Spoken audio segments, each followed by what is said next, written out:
Je m'appelle Harper.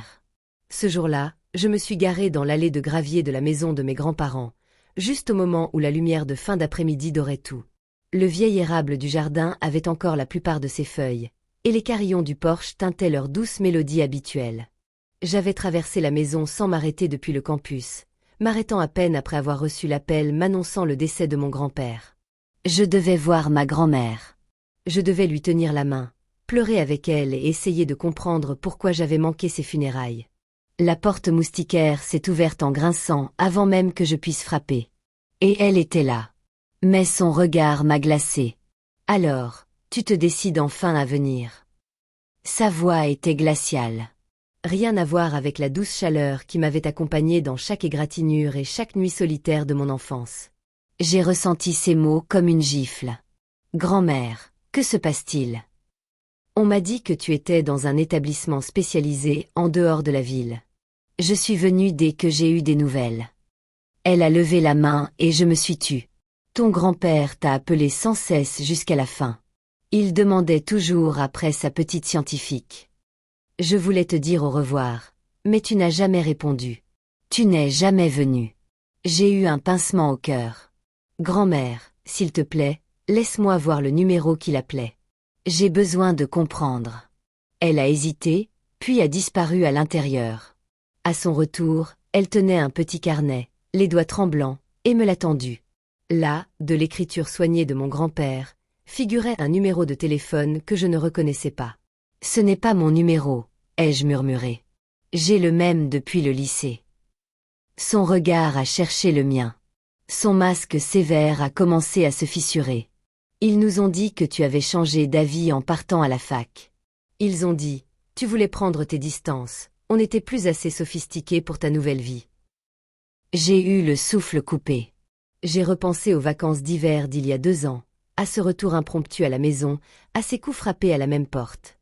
Ma sœur Brooke qui avait ouvert, bloquant l'entrée, me disant que personne n'était là. Puis mes parents, plus tard, jurant que mes grands-parents avaient été placés dans un établissement spécialisé.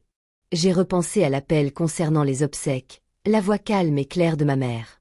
C'était plus tard dans l'après-midi. Ne t'inquiète pas, il y a largement le temps.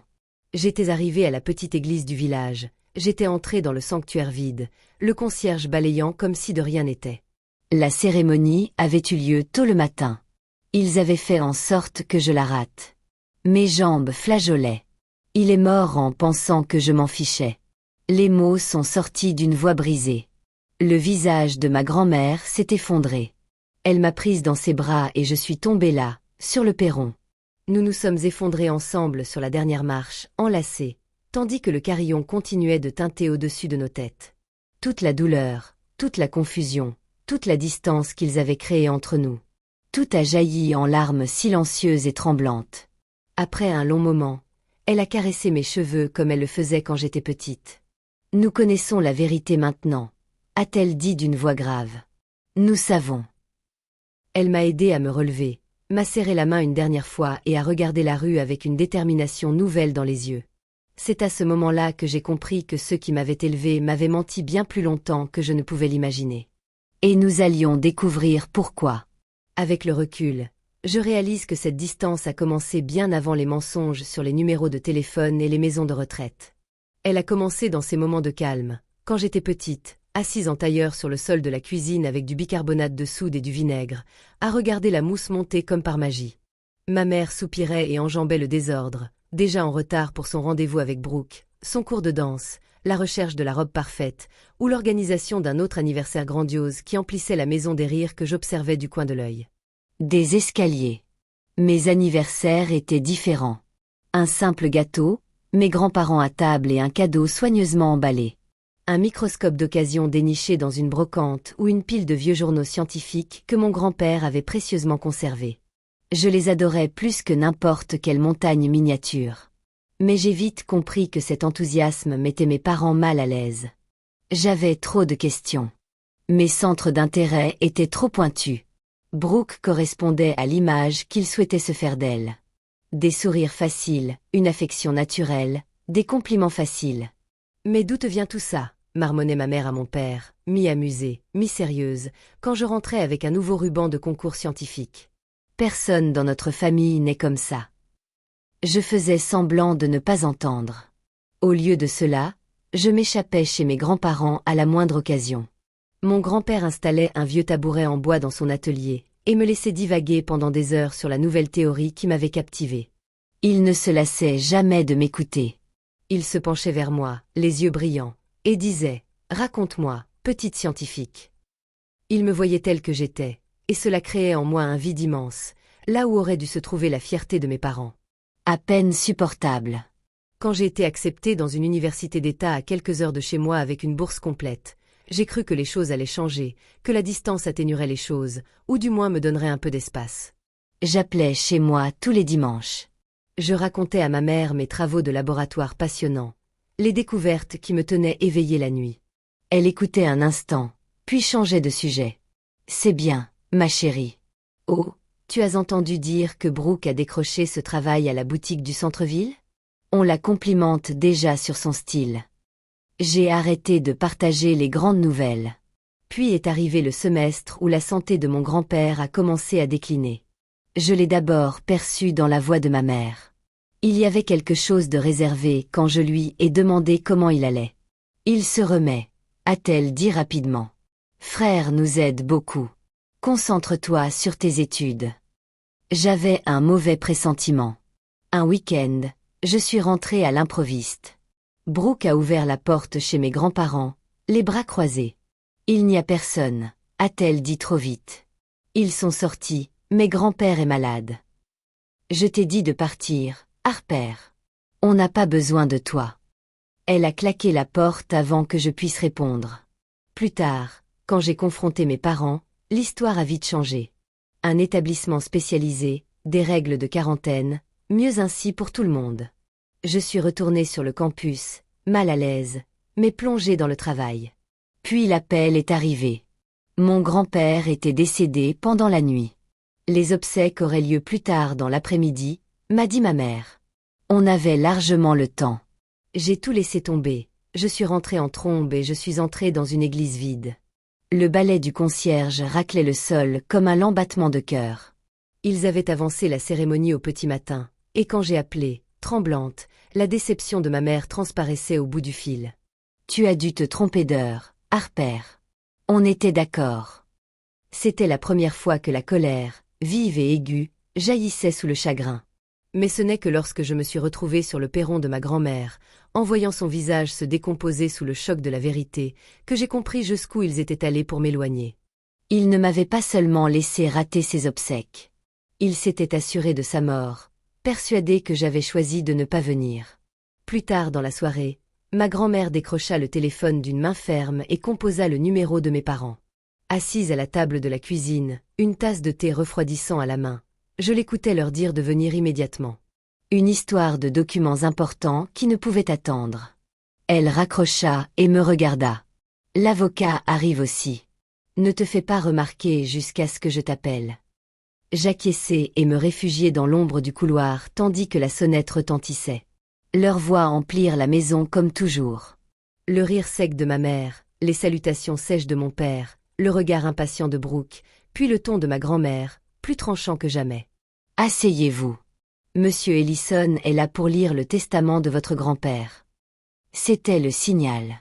J'entrai dans le salon et un silence pesant s'installa. Le sourire de ma mère se figea. Mon père se décomposa. Brooke resta bouche bée, les yeux plissés comme si elle avait vu un fantôme. L'avocat s'éclaircit la gorge, le bruissement des papiers résonnant dans le silence. Il commença à lire d'une voix égale et formelle. La maison revenait à ma grand-mère, ainsi que de quoi assurer son confort. De petits legs ici et là. Puis, à ma petite fille Harper, je lègue mon laboratoire de recherche nouvellement construit, en périphérie de la ville, au bord de la rivière, entièrement équipé pour ses travaux et avec tous les permis en règle. Je sentis une douce émotion m'envahir. Il l'avait construit pour moi. Toutes ces fois où il avait écouté mes rêves, hochant la tête pensivement. Il avait tout prévu. Le reste de la succession, poursuivit M. Ellison, sera partagé équitablement entre mes petites filles, Harper et Brooke. La chaise de Brooke grinça, son visage se crispa, empreint d'une douleur vive et laide. Mais ma grand-mère leva la main. Ce n'est pas tout. Il a laissé une lettre. Elle la déplia, sa voix claire lisant. J'ai vu cette famille se détruire par le favoritisme. À mon fils et à ma belle-fille, votre comportement envers vos filles a été honteux. Chaque enfant mérite le même amour, le même soutien. Brooke bondit sur ses pieds. C'est ridicule. Pourquoi devrait-elle avoir quoi que ce soit? Ma mère tenta de la faire taire, mais Brooke se retourna brusquement vers nos parents. Tu l'avais promis, si je venais te voir, je jouerais la petite fille parfaite. Tu as dit que tout me reviendrait. Je restais assise là, à ses côtés, à faire semblant. Les mots résonnaient encore, tranchants comme du verre brisé. Je restais immobile, observant le masque se fissurer. Pendant toutes ces années, elle avait eu droit à l'amour facile, au voyage, aux fêtes, aux compliments sans fin. Et moi, je n'avais eu que les miettes. On me disait d'être reconnaissante parce que j'étais si douée. Douée signifiait invisible. Je me souvenais d'un été, il y a des années, où j'avais remporté un prix régional de sciences. J'étais rentrée à la maison, le ventre plein d'enthousiasme, le trophée à la main. Ma mère leva les yeux, interrompant son maquillage avec Brooke. C'est bien, Harper. Maintenant, ne suis pas de rang. On va au récital de Brooke. Mon père me tapota l'épaule distraitement. Bravo, ma fille. Tu retomberas toujours sur tes pattes. Ce soir-là, seule dans ma chambre, j'avais fixé le plafond, me demandant pourquoi mes émotions me semblaient être des excuses. Mes grands-parents ne m'avaient jamais fait ressentir cela. Ma grand-mère avait discrètement financé ce camp scientifique que mes parents jugeaient inutile. Mon grand-père m'avait glissé ses vieux carnets de laboratoire, remplis de ses propres expériences menées en secret des années auparavant. Il m'avait offert un refuge où être moi-même n'était pas un fardeau. Et maintenant, ici, dans cette chambre, la vérité se dévoilait. La voix de Brooke s'éleva, stridente. Donnez-moi la maison aussi. Elle n'a pas besoin de tout ça. Elle a son précieux laboratoire. Ma mère se pencha en avant, la voix douce mais tendue. Harper, sois raisonnable. Pense à la famille. Nous avons fait tant de sacrifices pour ton éducation. Tous ces camps, ces concours. Je croisais son regard. Tu n'as rien payé. Si. Le silence devint pesant. C'est à ce moment que la douleur se transforma, non pas en une intensité accrue, mais en une sorte de lucidité plus profonde. Ils ne l'avaient pas seulement favorisé. Ils avaient érigé des murs pour m'exclure. La pièce me parut plus petite lorsque la voix de ma grand-mère, tranchante et inflexible, perça l'attention. Permettez-moi de vous rappeler exactement ce qu'il a dit à propos de la notion de sacrifice dans cette famille. Elle leva de nouveau la lettre, ses mains désormais assurées. À mon fils et à sa femme, votre favoritisme flagrant a semé la discorde dans cette famille. Votre comportement envers Harper s'apparente à de la maltraitance psychologique. Vous avez fait de Brooke une jeune femme capricieuse et gâtée qui ne sait que recevoir. Brooke hurla. Comment osez-vous? Ma grand-mère ne broncha pas. Comment osez-vous? Vous avez menti à un mourant, vous l'avez manipulé, et vous avez le culot de parler de famille après avoir empêché sa petite fille de lui dire adieu. Elle se leva, se dirigea d'un pas décidé vers la porte d'entrée et l'ouvrit brusquement. L'air frais du soir s'engouffra. Je vous laisse tous. J'ai honte qu'il vous ait laissé quoi que ce soit. Brooke, tu n'es qu'une fille gâtée et égocentrique. Prends exemple sur tes parents gâtés et égocentriques. Ces mots tombèrent comme des pierres sur l'eau calme. Mon père se leva le premier, le visage crispé. Maman, c'est ridicule. On peut en discuter. Non, dit-elle d'une voix d'acier. C'est terminé. Brooke sortit en trombe, frappant le chambranle de la porte. Ma mère la suivit, me lançant un regard mêlant désespoir et reproche. Mon père s'attarda un instant, puis partit sans un mot de plus. La porte se referma derrière eux. Un silence profond, de ceux qui résonnent après l'orage, s'abattit sur la maison. Ma grand-mère, elle se tourna vers moi, ses épaules se détendant. Elle traversa la pièce et prit nos mains dans les miennes.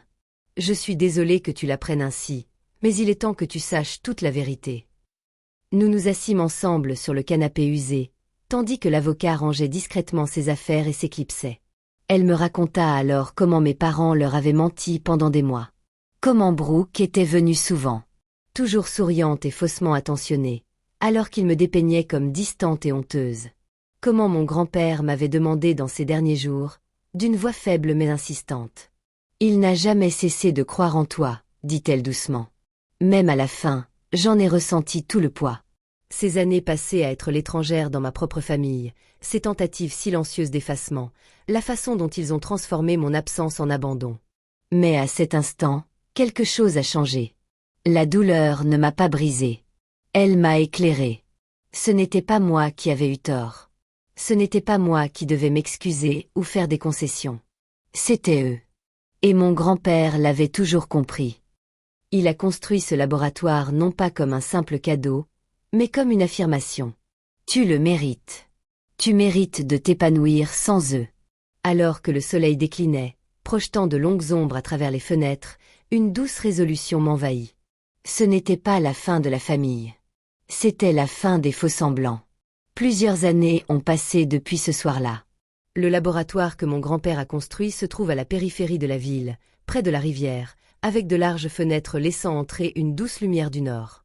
Je le dirige maintenant, mon propre espace de recherche rempli d'équipements qu'il a choisi lui-même, en repensant au projet que je lui décrivais dans son garage. Certains soirs, lorsque je travaille tard et que le bâtiment est silencieux, je jure que je le sens là, non pas de façon dramatique, mais une présence douce, fière et rassurante, comme s'il se penchait par-dessus mon épaule pour lire les dernières données. Ma grand-mère vient souvent me rendre visite, elle déambule dans les pièces, posant des questions sur ce sur quoi je me concentre cette semaine-là. Elle a même commencé à suivre un cours de sciences fondamentales au collège communautaire du centre-ville, affirmant que cela l'aide à suivre. Je pense qu'elle aime simplement apprendre quelque chose de nouveau avec moi, comme il le faisait. Chaque dimanche, nous dînons ensemble. Rien de compliqué, juste nous deux à la table de la cuisine, celle-là même où j'étalais mes expériences d'enfance. La conversation est fluide maintenant. Plus de faux-semblants, plus de faux-semblants.